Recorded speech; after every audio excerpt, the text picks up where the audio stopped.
अस्सलाम वालेकुम everyone, welcome back to another video. कैसे हैं आप लोग? में अच्छे होंगे व्यूअर्स। एक बैड न्यूज़ आप लोगों के साथ शेयर करने जा रहा हूँ। एक बड़ी एक्सचेंज ने शिबा इनू कोइन को डीलिस्ट कर दिया है। तकरीबन उन्होंने 10 से 11 प्रोजेक्ट डीलिस्ट किए हैं। ठीक है, एक बहुत बड़ी कंट्री और एक बहुत बड़ी कंट्री की एक बड़ी एक्सचेंज यहाँ पर कुछ रीजंस भी देते हुए, ठीक है, और कुछ ऐसी जो है वो बीच में चीज़ें हुई हैं जिसकी वजह से वो इसको डीलिस्ट कर रहे हैं। तो शिबा इनू कोइन एक बड़ी एक्सचेंज से जो है वो डीलिस्ट हुआ है और ये आप लोगों को मैं ब्रेकिंग न्यूज़ जो है वो शेयर कर रहा हूँ। इसके अलावा आपको मैं तसल्ली देने के लिए ऐसे प्रोजेक्ट के नाम लूँगा जो उन्होंने डीलिस्ट किए हैं, ताकि आपको थोड़ा सा सुकून हो कि भाई कोई ऐसी प्रॉब्लम नहीं है। सिर्फ शिबा इनू के साथ नहीं हुआ, उन्होंने बाकी भी अच्छे अच्छे प्रोजेक्ट्स के साथ किए, यानी कि वो आपकी नज़र में अच्छे प्रोजेक्ट होंगे, ठीक है, और वो अच्छे प्रोजेक्ट हैं भी, इसमें कोई शक नहीं है।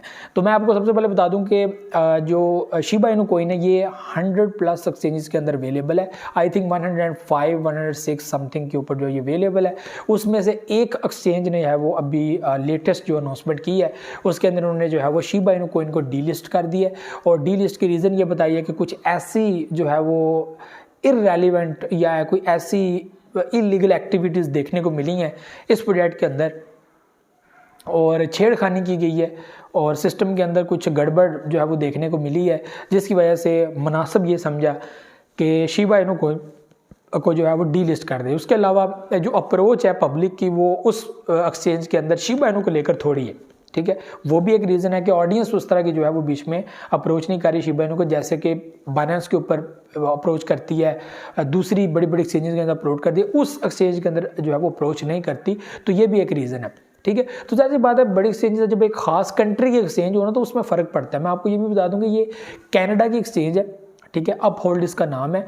और अपहोल्ड के अंदर इन्होंने, आज मैं आपको लिस्ट थोड़ी सी शेयर कर दूं, कुछ प्रोजेक्ट्स तो आप जानते होंगे जिनमें आडा है, ठीक है, आडा डीलिस्ट किया इन्होंने, ठीक है, VET प्रोजेक्ट जो है वो डीलिस्ट किया है, ING प्रोजेक्ट जो है वो डीलिस्ट किया है, डॉज कॉइन डीलिस्ट किया है। इसके अलावा भी जो है वो 5 प्रोजेक्ट्स हैं जो डीलिस्ट किए हैं, यानी कि इनमें अच्छे प्रोजेक्ट्स भी हैं जो डीलिस्ट किए हैं आज अपहोल्ड ने, यानी कि कनाडा की एक एक्सचेंज ने। और ये कनाडा के अंदर जो है वो एक्टिव है, पब्लिक इसके अंदर अप्रोच करती है और शिबा इनू को लेकर अप्रोच जो है वो इसके अंदर कम है। ज़्यादातर जो एक्टिव जो होल्डर्स हैं वो बाइनेंस के अंदर हैं, ठीक है, जेमिनी एक एक्सचेंज है उसके अंदर है, ठीक है, और हुबुई ग्लोबल है उसके अंदर हैं। तो ये जो बड़ी बड़ी एक्सचेंजेस है, KuCoin उसके अंदर जो है वो हैं। तो जैसी बात है, जो कनाडा के अंदर जो उसकी अपनी एक्सचेंज है जो लोकल लेवल पे चल रही है, तो उसके अंदर वो अप्रोच नहीं हो रही, जिसकी वजह से कोइंस को डीलिस्ट कर दिया गया। एक ये रीज़न भी है। उसके अलावा और भी कोई इररेलेवेंट और इलीगल एक्टिविटीज़ जो है वो देखने को मिली हैं, जो मुझे लगता है कि कल को अगर अमेरिका या कोई सिक्योरिटी एक्सचेंज कमीशन इनको पकड़ता है कि भाई ये क्या कर रहे हो, भाई तुम्हारे इधर कोई घपला हो रहा है, ये चीज़ें हो रही है, स्कैम कर रहे हो, भाई ये KYC नहीं है, इस तरह के चक्कर नहीं है, तो उस हिसाब से जो है वो चीज़ों को जो है वो देखा गया कि उन्होंने जो है वक्ती तौर पर डीलिस्ट कर दिया। मुझे लगता है दोबारा लिस्ट कर देंगे तो आप लोगों को तसल्ली होगी कि आडा भी डीलिस्ट है। अच्छा यार, आडा क्यों किया? फिर मैट्रिक भी आई थिंक उसके अंदर शामिल है, ठीक है। और इसके अलावा जो है वो 3-4 प्रोजेक्ट्स हैं जिनको डीलिस्ट किया, जो मार्केट में अच्छे प्रोजेक्ट है, जो मेन नेट रखते हैं, उन प्रोजेक्ट जो है वो डीलिस्ट किया गया, ठीक है। तो ये जो है वो आज की एक ब्रेकिंग न्यूज़ थी। थोड़ी बैड न्यूज़ थी, बड़ी बैड न्यूज़ नहीं कहा जा सकते, क्योंकि ये न्यूज़ काफ़ी लोग जो है फैला रहे थे। तो मैंने सोचा कि इसके ऊपर मैं वीडियो बनाऊँ, पब्लिक को मोटिवेट करूँगा। टेंशन नहीं लेनी भाई, शिबा इनू के अंदर टेंशन नहीं लेनी, सब कुछ बेहतर होगा। टेंशन पर जाने की तो बात ही नहीं है, सब कुछ बेहतर होगा। तो शिबा इनू कोइन जो है वो डीलिस्ट हो गया आज के दिन, जो है वो कनाडा की बड़ी एक्सचेंज अपलोड के अंदर से, अपहोल्ड के अंदर से, और यहाँ पे जो है वो बाकी 105 104 एक्सचेंजेस के अंदर अभी भी मौजूद है। तो ये जब भी जो है वो बर्न मैकेनिज्म मेन नेट या सिस्टम को सेट करेगा तो उसका काफ़ी फ़ायदा होने वाला है, और एक्सचेंजेस के अंदर जो है वो सिस्टम को अपडेट किया जाएगा तो उसका फ़ायदा भी आप लोगों को देखने को मिलेगा। आज के दिन जो शिबा इनू की अपडेट है वो आपको मैं शेयर कर दूं। मार्केट की जो है इस वक्त ग्राफ जा रही है, तो इस वक्त पोजीशन इस तरह की ये है कि शिबा इनू के एक तो ETF अप्रूवल का भी थोड़ा सा असर है उसके ऊपर, और ETF अप्रूवल का हर कोइन के ऊपर असर पड़ेगा, ये भी बात याद रखें, क्योंकि ये स्पॉट ट्रेड है और इसके अंदर पब्लिक जो है वो एक होल्डिंग रखेगी। $7 बिलियन एक बंदे ने ऐसे अचानक से बीच में फेंका, इसी तरह एक और बंदा उसने $11 बिलियन जो है वो फेंका। तो इस तरह जो है वो वैल्यू बढ़ती जा रही है स्पॉट के अंदर। और समहाउ 1-2 बंदे ऐसे हैं जिन्होंने जो है वो फ्यूचर ट्रेड को बंद कर दिया और पैसा निकाली, और मार्केट में और पैनिक बना, ETF अप्रूव होगा, रिजेक्ट होगा, इस तरह की चीज़ें जो है वो देखने को मिली, जिससे मार्केट में और पैनिक हुआ।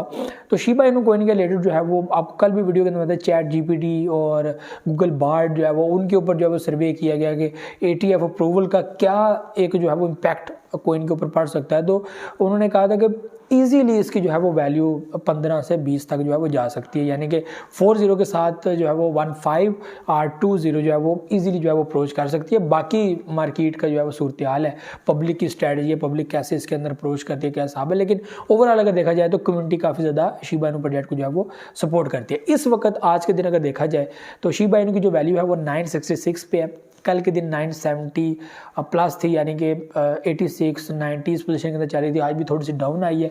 मार्केट में इस वक्त जो है वो बुलिश सिनेरियो बनता हुआ नज़र आ रहा है, ठीक है। और जो पिछले 2-3 दिन के अंदर जो एक डाउनफॉल देखने को मिला है, डाउन है, अभी भी जो मोमेंटम है वो बुलिश है। जिस दिन मोमेंटम बुलिश से डाउन निकल गया ना, फिर वहाँ पे खतरा हो सकता है। लेकिन कैसा होता है कि मार्केट में जब डाउन ट्रेंड शुरू हो जाता है ना, अचानक से एक बुलिश ट्रेंड जो है वो स्टार्ट हो जाता है, ठीक है, और मार्केट उसमें रहती है। हम लोग ने ये देखना होता है, ठीक है मार्केट गिर रही है, लेकिन ये देखना है कि वो मोमेंटम, वो इंडिकेटर्स की जो साइंस होते हैं कि भाई मार्केट में थोड़ा सा अपने आप को बचा लो, मार्केट गिरने वाली है, वो चीज़ नहीं नजर आ रही। मार्केट में स्टिल बुलिश मोमेंटम है, ठीक है, बुलिश जो है वो ट्रेंड चल रहा है, और जब तक वो माइनस में नहीं जाएगा या लॉस में नहीं जाएगा हम कुछ कह नहीं सकते।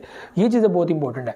तो शिबा इनू कॉइन जो इस वक्त डाउन चल रहा है और ETF अप्रूवल्स का भी इम्पैक्ट पड़ेगा, उसकी वजह से भी बुलिश करेगा, और जो अभी तक ये डेवलपर जो कुछ करना चाह रहे हैं, डेवलपमेंट करना चाह रहे हैं, उसका भी एक असर आप लोगों को देखने को मिलेगा।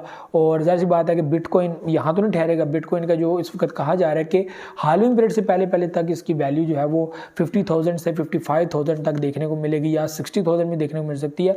और कुछ लोग ऐसा भी कह रहे हैं कि 69,000 का जो ऑल टाइम हाई टच कर चुकी है बिटकॉइन, उसको ब्रेक करके मार्केट आगे बढ़ जाएगी। अगर 69,000 तक बिटकॉइन पहुंच जाता है तो ये मार्केट में एक ऐसा ववेला हो जाएगा, ऐसी चीज़ हो जाएगी कि आल्ट कोइंस सब्र कर ही नहीं सकते।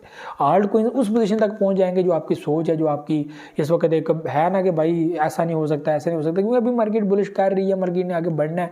मार्केट थोड़ी सी आगे बुलिश हुई है, इतनी बड़ी नहीं हुई, ठीक है। मार्केट में अभी एक ऐसा बुलिश, एक ऐसा जो है वो बूस्ट होना है जिसका इम्पैक्ट जो है वो पड़ेगा, ठीक है। तो शिबा इनू कॉइन की जो ऑडियंस है उनको मोटिवेट रहना चाहिए, तसल्ली रखनी चाहिए, भाई अपनी रिसर्च करके रखा करें, ठीक है। दिल मानता है तो रहें बीच में, दिल नहीं मानता तो नहीं रहने की जरूरत।